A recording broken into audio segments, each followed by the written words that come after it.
కడప జిల్లాలో నాటి దుర్వాసపురం నేటి దువ్వూరుకు 2వ శతాబ్దం నుండే చరిత్రలోనే సువర్ణ అధ్యాయం సంతరించుకుంది. కాకతీయ రాజులు, చోళులు, శ్రీకృష్ణదేవరాయలు, పల్లవులు, ఇక్ష్వాకులు ఇంకా ఎందరో ఈ గడ్డపై పరిపాలన సాగించారు. రాజులు కాకుండా ఆంగ్లేయులు సైతం ఇక్కడ నుండి పాలన సాగించారు. దుర్వాసపురం అనేది ఉచ్చారణ సాధ్యం కాక దువ్వూరని నామకరణం చేశారు. రాజుల కాలంలో దుర్వాస మహర్షి ఇక్కడ తపస్సు చేసినాడు కాబట్టి దువ్వూరు అనే దుర్వాసపురం అనే పేరు వచ్చింది. తర్వాత కాలక్రమంలో దువ్వూరుగా మారిపోయింది. వాళ్ళ బ్రిటిష్ వాళ్ళు వాళ్ళ పలికేది రాదు కాబట్టి తెలుగు పదాలు అలా దువ్వూరు అనే పదం ఏర్పడింది. అక్కడి నుంచి పాత దువ్వూరు నుంచి మళ్ళీ కొత్త దువ్వూరు ఏర్పడింది. మా పెద్దవాళ్ళు ఎప్పుడో 170 సంవత్సరాల క్రితమే కొత్త దువ్వూరులోకి పోయినారు. పాత దువ్వూరు నుంచి అంతవరకు మా పెద్దవాళ్ళు చెప్పారు. క్రీస్తు శకం 927లో రాష్ట్ర కోటరాజు కృష్ణుడు, 12వ శతాబ్దంలో కళ్యాణి చాళుక్యులు, 16వ శతాబ్దంలో శ్రీ మధ్విరాట్ పోతులూరి వీరబ్రహ్మేంద్ర స్వామిలు ఇక్కడికి వచ్చారు. అయితే దుర్వాసపురం ఏర్పడడానికి ప్రధాన కారణం చూస్తే పరమేశ్వరుని వరప్రసాదం చేత అత్రి మహాముని అనసూయ దేవులకు దుర్వాస మహర్షి జన్మించారు. పరమేశ్వరుడు కోపవర ప్రసాదంతో జన్మించిన దుర్వాస మహర్షి చిన్న విషయానికే కోప్పడేవారు. పశ్చాత్తాపం చెంది వారికి వెనువెంటనే వరాలిచ్చేవారు. ఈ దుర్వాస ముని ఈ జంబూ ద్వీపాన్ని సంచరిస్తూ ఎక్కడైతే పుణ్యస్నానాలు, నదులు, బృహత్తరమైన ప్రదేశాల్లో, పవిత్రమైన ప్రాంతాల్లో ఈశ్వరుని ప్రతిష్ఠ చేసుకుంటూ లోక సంచారం చేస్తుండేవాడు. పినాకిని నదికి ఉత్తర దిశలో అహోబిలేశ్వరుడు, దక్షిణ దిశలో ఉన్న ఈ ప్రాంతానికి దేవాఘాతము అంటే దేవతలు సంచరించిన పుణ్య ప్రాంతం అంటారు. మహారణ్య ప్రాంతమైన ఈ దేవఘాతంలో అత్రి మహాముని, అనసూయాదేవి, దుర్వాస మహర్షి పర్ణశాల ఏర్పాటు చేసుకుని ఉండేవారు. ఇక్కడ పన్నీరు ఉదకం వెల్లివిరిసి భూగర్భం హృదయం నుండి బయటకు వచ్చేది. ఈ ప్రాంతంలో సూర్యోదయానికి ముందే మహాయంత్రోచ్చరణతో శివలింగాన్ని ప్రతిష్ఠించారు. త్రేతాయుగంలో అరణ్యవాస సమయంలో శ్రీరామచంద్రుడు ఇక్కడికి రావడం, ఇక్కడి ఉదకం మంచి సుగంధ ద్రవ్యములతో నిండి ఉండే నీటి చేత ఈ శివలింగాన్ని జలాభిషేకం చేయడంతో ఈశ్వరుని ఆశీర్వాదం చేత తన కష్టాల నుండి బయటపడతారు. లంక నుండి సీతాదేవిని తీసుకుని వచ్చే సమయంలో కూడా రాముడు విజయోత్సవంతో ఈ శివలింగాన్ని పూజించి సేవలు చేసినట్లు ఆనవాలు బట్టి తెలుస్తోంది. ద్వాపర యుగంలో పంచపాండవులు అరణ్యవాసం చేసే సమయంలో దుర్వాస మహాముని ఆశ్రమాన్ని సందర్శించారు. నీళ్లు వచ్చే ప్రాంతాన్ని భీముడు గదతో త్రవ్వినట్లు ఇక్కడ గుంతగా ఉండేది. దానిని కొలనుగా చేశారు. అన్నిటితో వారు శివలింగానికి అభిషేకాలు చేసి కష్టాల నుండి విముక్తి పొందారు. క్రీస్తు శకం 3వ శతాబ్దంలో పాండవుల అనంతరం పరీక్షణ మహారాజు కుమారుడు జనమేయ జయుడు ఇక్కడికి వచ్చినట్లు ఆధారాలున్నాయి. తమిళనాడులోని తంజావూరు, వడియార్ను ఈ ములికినాడు, రాజంపేట, బద్వేలి ప్రాంతాన్ని కొత్త బీరాడు అంటారు. కమలాపురం, వేంపల్లి, పులివెందుల, దుర్వాసపురం, మైదుకూరు, అహోబిలం, కోవెలకుంట్ల వరకు ఉన్న ఈ ప్రాంతాన్ని ములికినాడు అంటారు. ఈ ప్రాంతాన్ని జయించి దుర్వాసపురంలోని దుర్వాస మహర్షిని సందర్శించి సేవలు చేస్తారు. జనమేయ జయుడు క్రీస్తు శకం 927వ సంవత్సరంలో రాష్ట్ర కోటరాజు కృష్ణుడు జ్యోతి యాత్రకు వచ్చి ఇక్కడ విడిది చేశారు.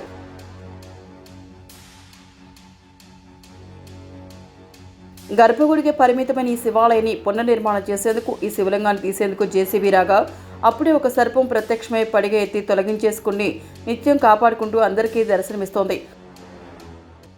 దీంతో శివలింగాన్ని కదిలించుకున్న ఆలయాన్ని పునర్నిర్మాణం చేశారు. కృతయుగంలో దుర్వాస మహర్షి తపస్సు చేశాడు. ఇక్కడ వారి యొక్క పర్ణశాలలు ఉండేవి. అందుకు కాబట్టి ఆయన పేరు మీద దుర్వాసపురం అనేటువంటి పేరు వచ్చింది. ఇప్పుడు కూడా అక్కడ శివలింగం కూడా ఇప్పుడు కూడా పెకిలించలేకపోయారు. ఎందుకంటే ఆయన శక్తి అటువంటిది కాబట్టి నాగసర్పం అడ్డుకొని శిల్పాన్ని ఆ శివలింగం అట్టే పెట్టారు. ఇంతటి శతాబ్ద కాల చరిత్ర ఉన్న దుర్వాసపురంలో నేటికి రాజుల కోటలు, శిలాశాసనాలు, విగ్రహాలు, రేఖాచిత్రాలు కట్టించిన ఆలయాలు, నవాబుల కాలం సమాధులు ఇప్పటికీ దర్శనమిస్తున్నాయి. రాజులు తవ్వించిన మంచినీటి బావులు ఇప్పటికీ చెక్కు చెదరడం లేదు. అక్కడక్కడ పొలాల్లో ఇప్పటికీ కాకతీయుల రాజుల కాలంలో యుద్ధంలో వీర విజేతగా నిలిచి వచ్చే విధంగా ఉన్న శిల్పాలు బయటపడుతూనే ఉన్నాయి. మరి ఇక్కడ ఎందుకంటే అలనాడు అంటే 1200 చిల్లర కదా, అప్పుడు ఈ రహదారులు లేవు. రాజులు కానీ రాణులు కానీ ప్రముఖులంతా కూడా కొండలు ఎంచుకుంటూ కొండలలో లోయలలో ప్రయాణం చేస్తూ ఉండేవారు. ఎందుకంటే మిగతా అంతా కూడా బురదమైనటువంటి భయంకరమైనటువంటి అరణ్యాలు. అందుకబట్టి కొండలు ఇక్కడ చూడండి, భౌగోళికంగా చూసినట్లయితే చూడండి ఎట్లుందో ఈ ప్రదేశము. చుట్టూ ఇరుపక్కల కొండలు, మధ్యలో ఒక విస్తీర్ణమైనటువంటి లోయగా కనిపిస్తుంది. అంటే ఈ ప్రాంతంలో వాళ్ళు అశ్వాలు కానీ గజాలు కానీ సైన్యం బాగా ఆగేదానికి కొండ మీద ఎటువంటి వర్షం ఏదైనా వచ్చినా కూడా బాగా బురద లేకుండా బాగా ప్రశాంతమైనటువంటి బండరాతితో కూడినటువంటి నల్లమల పాయది. ఈ భౌగోళికంగా ఆ పరిస్థితులు అనుకూలించినాయి. చుట్టూ చూస్తే చెట్లు, శత్రువులకు దుర్భేద్యంగా శత్రువులు వచ్చినా కూడా మనం యుద్ధం చేసేదానికి అనుకూలంగా కొండ మీద నుండి యుద్ధం చేయొచ్చు. అదే మన కాకతీయులకు మన శాస్త్రరీత్యా చూసినట్లయితే కాకతీయులు కట్టించినటువంటి దుర్గాలు కూడా 4 రకాలు: వనదుర్గాలు, జలదుర్గాలు, కోటదుర్గాలు, బురుజులు. ఇక్కడ చుట్టూ చూడండి, ఇది వనంగా తీసుకోవచ్చు. ఇటుపక్క కొండ, ఇటుపక్క చెట్లు అన్నీ ఉన్నాయి. అంటే ఒక వనదుర్గంగా భావించుకోవచ్చు అన్నమాట. అంటే వనాలలో ఉంటూ కొండ మీద నుండి యుద్ధం చేసేదానికి సులభంగా ఉంటుంది, శత్రువుని ఓడించేదానికి. అట్లా వనదుర్గాలని, జలదుర్గాలని, మన రాతి నిర్మించిన దుర్గాలని, ఇంకా మైదానాలని 4 రకాలుగా వాళ్ళు చేసుకునేవారు. మనకు అదే ఛత్రపతి శివాజీ కూడా ఆయన యుద్ధం చేసేవాడు కొండల్లో ఉండి, గెరిల్లా యుద్ధం. ఎప్పుడు కొండలు గుట్టలు ఉంటే యుద్ధం చేసేవాడు, విజయుడు అయినాడు. కాకతీయులు ఈ ప్రాంతాన్ని కూడా వాళ్ళు చిన్న ప్రాంతంగా అయినప్పటికీ ఇక్కడ ఉంటూ ఉన్నారు కొంతకాలం. ఎందుకంటే చుట్టూ కొండలు ఉన్నాయి, మధ్యలో ఒక లోయ మాదిరి ఉంది, విస్తారమైన బయలుండి, చెట్లున్నాయి, చేమలున్నాయి. శత్రువులకు ఇక్కడ వ్యతిరేకంగా, తమకు అనుకూలంగా, శత్రు దుర్భేద్యంగా ఈ ప్రాంతాన్ని ఉండడం జరిగింది. అందుకని ఇక్కడ బోయపల్లి ప్రజలు కూడా నివసిస్తూ ఉండేవారు. అందుకబట్టి మనకి ఇక్కడ వాళ్ళ యొక్క రుద్రమ శిల్పం బయటపడింది. ఇంకా ఆనవాళ్ళు ఇక్కడ ఉన్నాయి, నీటి బావులు అయితేనే వాళ్ళు ఉపయోగించిన బావులు. ఇంకా వాళ్ళు తర్వాత వచ్చినటువంటి ప్రజలు ఆరాధించినటువంటి దైవాలు, అంటే దేవుళ్ళ విగ్రహాలు కూడా మనం చూస్తాం. ఇప్పుడు వారు ఆరాధించే దేవతల విగ్రహాలు, వారి రాజసముద్రాలు, ఏనుగులు, అశ్వాలు దర్శనమిస్తున్నాయి. ఇంతటి ప్రాశస్త్యం ఉన్న ఈ దుర్వాసపురంలోని శిలలు, విగ్రహాలు, కత్తులు, కటారాలు, శాసనాలు, రేఖాచిత్రాలు, విలువైన వస్తువులు పురావస్తు శాఖ ఎందుకు స్వాధీనం చేసుకోలేకపోయింది? వీటిని భద్రపరిస్తే రాబోయే తరానికి ఈ ప్రాంతాన్ని పాలించిన రాజ చరిత్ర తెలుస్తోంది. మ్యూజియం ఎందుకు ఏర్పాటు చేయలేకపోయింది? ఎందుకు నిర్లక్ష్యంగా వ్యవహరిస్తోంది? ఇప్పటికైనా శతాబ్దాల చరిత్ర కనుమరుగు కాకముందే రాతిబొమ్మల్లా పొలాల్లో, గుట్టల్లో 10 ఉన్న వీటిని స్వాధీనం చేసుకొని మ్యూజియంలో భద్రపరచాలని ఇక్కడి ప్రజలు కోరుతున్నారు. దుర్వాసపురం శతాబ్దాల చరిత్రపై పురావస్తు శాఖ శాస్త్రవేత్త డాక్టర్ సెగినేని శ్రీనివాసరావుతో మా ఏసియన్ ప్రతినిధి బాలస్వామి ముఖాముఖి చూద్దాం. మనకు ఇప్పుడున్నటువంటి కడప జిల్లాలో ఉన్నటువంటి మండలాలలో దువ్వూరు మండలం అనేటువంటిది ఉత్తర దిశలో, కడప మండలానికి ఉత్తర దిశలో కర్నూలు జిల్లా బార్డర్లో ఉన్నటువంటి మండలం. మరి ఈ దువ్వూరు అనేటువంటి మండలం ఎట్లొచ్చింది, ఆ పేరు ఏంటి అనేటువంటిది మనం చారిత్రక దృష్టితో, పురావస్తు శాస్త్ర ఆధారాలతో పరిశీలించినట్లయితే అందుకొచ్చారేమో అనుకుంటున్న భగవంతుడు ఎవరిని ఎక్కడికి తీసుకురావాలనో. ఇన్ని ఛానల్స్ ఉన్నాయి, అనేక మంది చూశారు, కానీ వీటి యొక్క ప్రాశస్త్యాన్ని గమనించినటువంటి దాఖలాలు చాలా తక్కువ అని నేను అనుకుంటున్నా. మన దక్షిణ భారతదేశంలో లేదు, మొత్తం భారతదేశంలోనే ఉన్నటువంటి దుర్వాస మహాముని ఆశ్రమాలు ఒక హర్యానా రాష్ట్రంలో ఉంది. రెండోది ఆంధ్రప్రదేశ్లో కడప జిల్లాలో ఈ దువ్వూరు మండలం, దువ్వూరు అనేటువంటి పేరే దుర్వాసపురం. కాబట్టి భారతదేశంలో ఇంకా జంబూ ద్వీపంలోనే 2వ అతిపెద్ద దుర్వాస ఆశ్రమముగా నేను నమ్ముతూ వాటికి తగినటువంటి ఆధారాలతో నేను మాట్లాడుతున్నా ఈరోజు. మరి అత్రి మహాముని, అనసూయదేవి మహామునులు, వాళ్ళందరికీ తెలుసు ప్రజలకు చాలా వరకు. అటువంటి మహనీయులకే పుత్ర సంతానం లేకపోతే కైలాసగిరి ఏగి అక్కడ పరమేశ్వరుని అనుజ్ఞ చేత, వరం చేత దుర్వాస మహాముని జన్మించినాడనేటువంటిది అందరికీ తెలిసిన విషయం. మరి ఆయన పరమేశ్వరుని వరం చేత జన్మించినటువంటి మహనీయుడు కావున ఆయన మొత్తం జంబూ ద్వీపం అంతా తిరుగుతూ ఎక్కడైతే పుణ్యస్థలాలు ఉన్నాయో అటువంటి పుణ్యస్థలాలలో పరమేశ్వరుని మీద భక్తితో ఈశ్వరలింగాలను ప్రతిష్ఠ చేస్తూ నిత్యము ధూప దీప నైవేద్యాలతో ఆయన కుంభాభిషేకాలు అయితేనేమి, రుద్రాభిషేకాలను చేస్తూ లోక కళ్యాణార్థము చేసుకున్నాడు. ఆయన తన స్వార్థం కోసం కాదు, లోక కళ్యాణం. ఈరోజు మనం కూడా ఆలయం అనేటువంటి నిర్మించినట్లయితే అవి లోక కళ్యాణం కోసం నిర్మించాలి. అది నా యొక్క ఉద్దేశము. వేదార్థ సారం కూడా అదే. మరి ఇక్కడ ఉన్నటువంటి స్థలం వచ్చేసి దేవగాతము. దేవగాతం అంటే దేవతలు నివసించినటువంటి ఒక పుణ్యమైనటువంటి స్థలము. ఇటువంటి దేవగాతములో ఆయన దండకారణ్యం సంచరిస్తూ ఈ స్థలాన్ని ఎన్నుకొని ఇక్కడ అనగా కృతయుగంలో మన పురావస్తు చారిత్రక ఆధార ప్రకారము దాదాపు 3500 సంవత్సరాల క్రితము ఇక్కడ దుర్వాస మహాముని, అత్రి మహాముని, అనసూయాదేవి ఆశ్రమాన్ని నిర్మించుకొని ఆశ్రమంలో పర్ణశాలలు ఏర్పాటు చేసుకొని సూర్యోదయానికి పూర్వమే మహాయంత్రోచ్చారణ చేత ఈశ్వరలింగాన్ని ప్రతిష్ట చేసి నిత్యము జలాభిషేకం. ఇక్కడ మనకు శాస్త్రాలు తిరిగేసినట్లయితే ఇక్కడ ఉన్నటువంటి నీరును ఏ రకంగా చెప్పారంటే పన్నీరు ఉదకము చేత ఈశ్వరలింగానికి ప్రతిరోజు అభిషేకం జరిపేటువంటి వారు ఆయన మహనీయుడు. అంటే పన్నీరు ఉదకం అంటే పన్నీరుతో సమానమైనటువంటి నీరు ఇక్కడ లభించేటువంటిది. ఇప్పటి కూడా ఈ స్థలంలో ఏ కాలము ఏ సమయంలో కూడా తీసుకున్నట్లయితే మనకు స్వచ్ఛమైనటువంటి మధురమైనటువంటి నీరు ఇప్పటికి కూడా మనకు ఇక్కడే ఉంది ఊళ్ళో. మరి ఇక్కడ మేము ఉన్నటువంటి స్థలము ఇక్కడ పుష్కరిణి కూడా ఉండేది. అంటే ఆ రకంగా కృతయుగంలో దుర్వాస మహర్షి చేత ప్రతిష్ఠించబడినటువంటి ఈశ్వరలింగము రాను తర్వాత అంటే త్రేతాయుగములో సీతారామచంద్ర వారు కూడా అరణ్యవాస సమయంలో ఇక్కడికి వచ్చి ఈయనను సేవించి ఆ మహామునుల ఆశ్రమంలో కొంతకాలం నిద్రించి వారి యొక్క ఆశీర్వాదక్షణలు పొంది వారు కష్టాల నుండి బయటికి ఎక్కినడం అనేటువంటి విషయము. తర్వాత ద్వాపరయుగములో పంచపాండవులైనటువంటి వారు జ్యోతి యాత్ర. జ్యోతి అనేటువంటిది మనకు పురాణాల ప్రకారము దక్షిణ భారతదేశంలో ఒక శ్రీశైలం అంటే గొప్ప సంపన్నుడు నివసించినటువంటి సంపన్నుడు ఆధ్యాత్మికంగా భగవంతుడు నివసించినటువంటి శైలము నీరు శ్రీశైలము. మల్లికార్జునుడు, మల్లిక అంటే పార్వతీదేవి, అర్జునుడు అంటే శివుడు నివసించిన స్థలము జ్యోతి. అయితే అక్కడ నుంచి వారు యాత్ర పంచపాండవులు ఇక్కడికి వచ్చి ఇక్కడ ఉన్నటువంటి ఆశ్రమంలో సేరదీరి ఇక్కడ ఉన్నటువంటి ఉప్పొంగుతున్నది ఇక్కడ అదే పన్నీరు ఉదకం నీటి బుగ్గ పైకి వచ్చేటువంటిది. అటువంటి చోట ఆ యొక్క పంచపాండవులో గొప్ప బలశాలైనటువంటి భీముడు తన యొక్క గదతో త్రవ్వడం చేత నీటి బుగ్గ ఇంకా పెగిలి అప్పటి నుండి ఆ యొక్క నీటి చేత అభిషేకం చేశారని భీమలింగేశ్వరుడిని దుర్వాస మహర్షి ప్రతిష్ఠించాడు కాబట్టి దుర్వాస ఈశ్వరుడిని. తర్వాత క్రీస్తు శకం 2వ శతాబ్దంలో కరికాల చోళుడు అంటే తంజావూరు మధుర ప్రాంతాలను పరిపాలన చేసినటువంటి కరికాల చోళుడు ఈ యొక్క ప్రాంతాన్ని అంటే ములికినాటిని జయించి ఇక్కడ దుర్వాసాశ్రమం సందర్శించి ఆయన కూడా కొంత సేవ చేసి వెళ్ళినట్లు.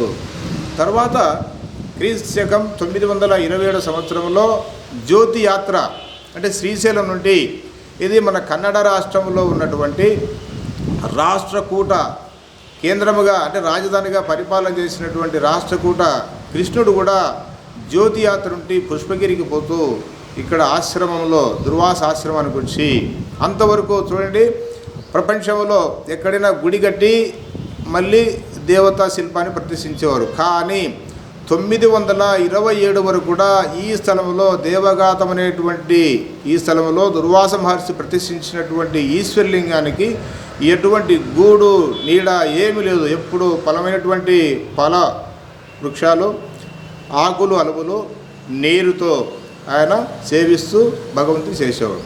అట్లా 927 సంవత్సరంలో రాష్ట్రకూట రాజు కృష్ణుడు ఇక్కడికి వచ్చి ఆయన ఇక్కడ బోయపల్లె ఈ యొక్క ప్రాంతానికి ఎదురుగా ఉన్నటువంటి స్థలానికి ఎదురుగా 1.5 కిలోమీటర్ దూరంలో నల్లమల్ల పాయలలో వెలిసినటువంటి ఈ గుట్ట దగ్గర కిరాతకులు అనేటువంటి వారు నివసించేవారు.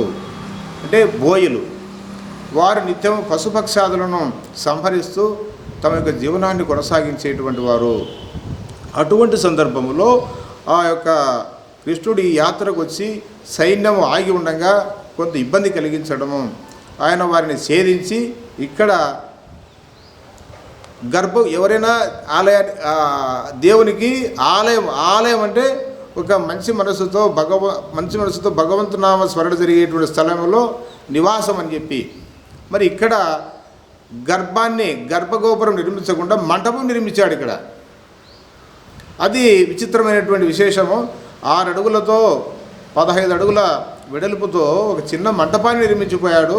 దుర్వాసపురం అని పేరు పెట్టాడు ఆ రాష్ట్రకూట రాజు. తర్వాత ఇక్కడ నుంచి పుష్పగిరికి వెళ్ళాడు.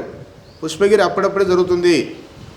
అంటే మనకు దక్షిణ భారతదేశంలో ఒక శ్రీశైలం, తర్వాత మహానంది కూడా 7వ శతాబ్దంలో బాదామి చాళుక్యులు నిర్మించారు. మరి పుష్పగిరి వచ్చేసి 9-10 శతాబ్దంలో చోళ రాజులు. కానీ మన ప్రొద్దుటూరులో కూడా ముక్తిరామలింగేశ్వరాలయం త్రేతాయుగంలో సీతారామచంద్రులు ఇక్కడ నుంచి లంకాయాత్ర పోయి వచ్చేటప్పుడు, అంటే సీతాదేవి లేకుండా తిరిగి వచ్చేటప్పుడు ఆయన ఆ రావణాసురుడిని వధించినటువంటి పాపం పోవాలని చెప్పి ప్రొద్దుటూరులో ఉన్నటువంటి ముక్తిరామలింగేశ్వరం, అంటే తన పాపం తొలగించుటకు ముక్తి కలగాలని చెప్పి అక్కడ ఇసుకతో చేసిపోయాడు. అంటే త్రేతాయుగంలో. అంతకంటే పురాతనమైనటువంటిది ఈ స్థలం. రైట్. తర్వాత ఈ విషయం మనకు ప్రొద్దుటూరులో ఉన్నటువంటి రామేశ్వరంలో శిలాశాసనంలో ఉన్నది విషయం, రాష్ట్రకూట రాజు సందర్శించినట్లు. తరువాత కర్ణాటక దేశంలో కళ్యాణిని కేంద్రముగా చేసుకుని పరిపాలన చేసినటువంటి చాళుక్యులు. ఆ చాళుక్యులు అనేటువంటి వీరు దక్షిణ భారతదేశాన్ని జయించి ఇక్కడ ఈ ప్రాంతానికి శేషాచలాన్ని జయించి వెల్లాలకు పోయి, వెల్లాలలో తెల్లావులు నల్లావులు అనేటువంటి ఆ యొక్క స్థలంలో కొంతకాలం ఉండి ఇక్కడ యాత్ర చేస్తూ ఆ యొక్క ఆవులను మేపుకునేటువంటి వాళ్ళ ఇంటమడే తన సైన్యాన్ని వస్తూ ఇక్కడికి వచ్చిన తర్వాత ఆ ఇద్దరు, అంటే రాజులకు తమ యొక్క భటులకు మధ్య సంధానకర్తలు ఉంటారు, వేగులని. ఇద్దరు వాళ్ళనే చారులని కూడా అంటాం. చారులు వేగులని కూడా రహస్యాన్ని సేకరించేటువంటి వ్యక్తులు, సేడిస్ అని చెప్పచ్చు. ఇక్కడికి వస్తారు నీటిని ఎత్తుకుంటూ వస్తే అప్పటికి ఇక్కడ నీటి బుగ్గ వెలుగొందుతుంది. ఇక్కడ ఆ బోయపల్లిలో ఉన్నటువంటి కిరాతక యొక్క స్త్రీలు కట్టెలకు పక్షులను వేటాడుకుంటూ వచ్చి ఆ చారులను చూసి, ఓహో వీళ్ళకు వజ్ర వైడూర్యాలతో కూడినటువంటి ఆభరణాలు ఉన్నాయి, వస్త్రాలు ఉన్నాయి, వీరిని కనుక మనం తీసుకున్నట్లయితే, అంటే వాళ్ళ దగ్గర ఉండే ఆభరణాలు అపహరించినట్లయితే మనం చాలా కాలం జీవించవచ్చు అనేటువంటి ఉద్దేశంతో వెంటనే తమ యొక్క మగవారికి చెప్తే వారందరూ ఆయుధాలతో వచ్చి ఆ వేగులను బంధించడము, ఆ వేగుల్లో అంటే చారులను ఒకరు తప్పించుకునే క్రమంలో ఒకరిని వధించడము. ఆ తప్పించుకునేటువంటి చారుడు పోయి ఆ యొక్క కళ్యాణి చాళుక్య రాజుకు చెప్పడం, ఆయన సైన్య సమేతంగా వచ్చేసి వారిని ఆ బోయలు నివసించేటువంటి బోయపల్లెలో ఉన్నటువంటి పిల్ల బాబులు సహా మొత్తము సంహరించడం చేసిన తర్వాత ఇక్కడ ఇది బలమైనటువంటి సైన్యం కలిగినటువంటి శక్తియుక్తులు కలిగినటువంటి గ్రామము కాబట్టి వీరమట్టి అనే భూమి కూడా పెట్టడం జరిగింది, పేరు వీరమట్టి. ఇప్పుడు కానీ మనం వెళ్తాం అక్కడికి చూపిస్తారు, అక్కడ ఆధారాలు కూడా ఉన్నాయి. ఆయన ఏం చేశాడంటే అక్కడే ఓహో ఇది పవిత్ర స్థలం ఉంది కదా అని చెప్పి గర్భగుడి నిర్మించారండి ఇక్కడ. అంటే ముందు మంటపము రాష్ట్రకూట రాజులు, కళ్యాణి చాళుక్యుల కాలంలో గర్భగుడి, అవి కూడా 6.5 అడుగు అంతే ఉన్నింది. మరి అప్పుడు ఆ సందర్భం మనం పురావస్తు శాస్త్రరీత్యా పరిశీలించిన ఎడల నాకు మొదట ఉన్నటువంటి ఈశ్వరలింగానికి గర్భగుడి నిర్మిస్తూ పక్కనే ఎడవైపున పార్వతీదేవి అమ్మవారి కూడా గర్భగుడి నిర్మించినట్లు, చిన్న ఒక 2 అడుగుల వినాయక విగ్రహాన్ని కూడా ప్రతిష్ఠించినట్లు ఆ శిల్పాలను బట్టి మనకు అర్థమైంది. కానీ గణపతి దేవునికి ప్రత్యేకంగా గర్భగుడి నిర్మించలేదు ఆ రోజు, ఒట్టి ఈశ్వరాలయంలోనే ఒక వల్ల ఉంచేటువంటి వారు. దాదాపు 22 రకాలు కూడా వినాయకులు ఉండరు. కానీ ఇక్కడ ఉన్నటువంటి ఆయన విఘ్నేశ్వరుడు చూడండి, 1.25 అడుగు పొడవు ఉంటుంది. అది సున్నితమైనటువంటి నిర్మలమైనటువంటి మనసుతో ఉన్నాడు ఆయన.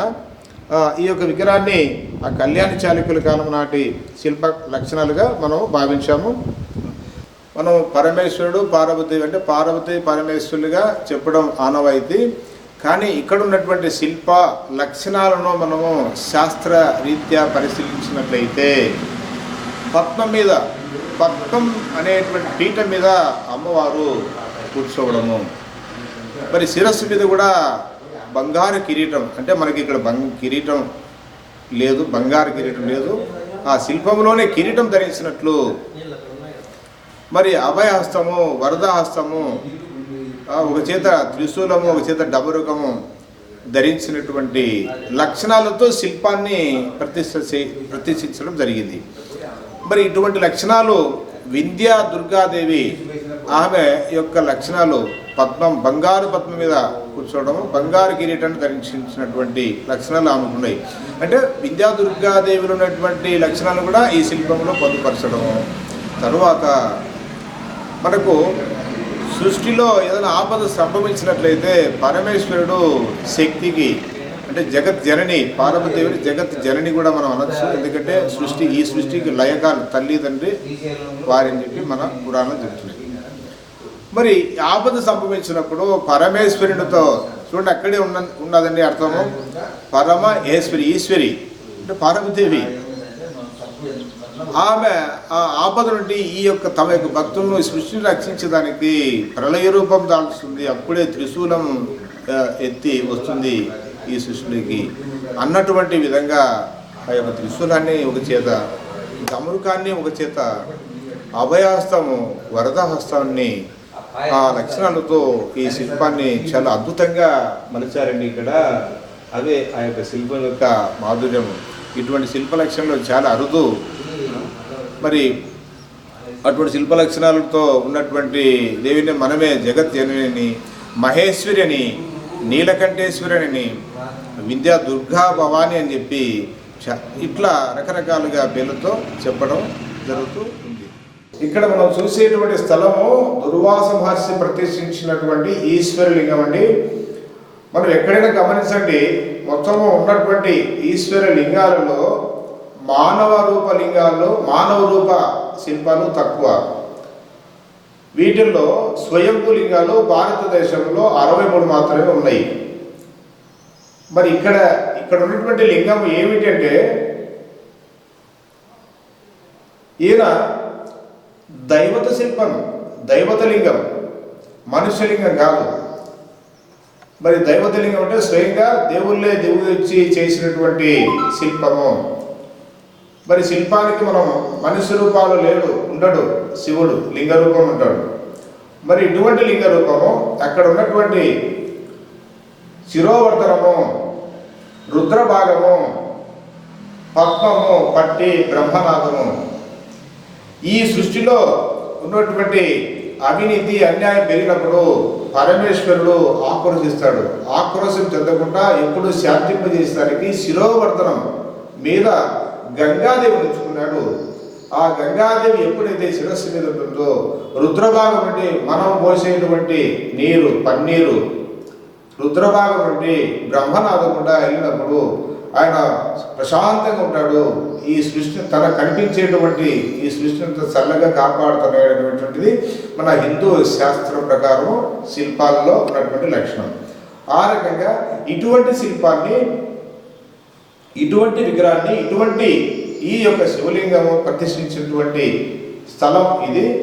ఒక ఆధారంతో తాలూకా, ఇంకా ఈ నవాబుల యొక్క సమాధులు, నీలబాబులు, ఇంకా మట్లిరాజులు, అంటే మనకు 1100 చివరిలో, అంటే 1100 చివరిలో కాకతీయ సామ్రాజ్యం, అంటే ఓరుగల్లును కేంద్రముగా, అంటే నేడు ఉన్నటువంటి తెలంగాణలో ఉన్నటువంటి వరంగల్ జిల్లాయే అలనాటి ఓరుగల్లు.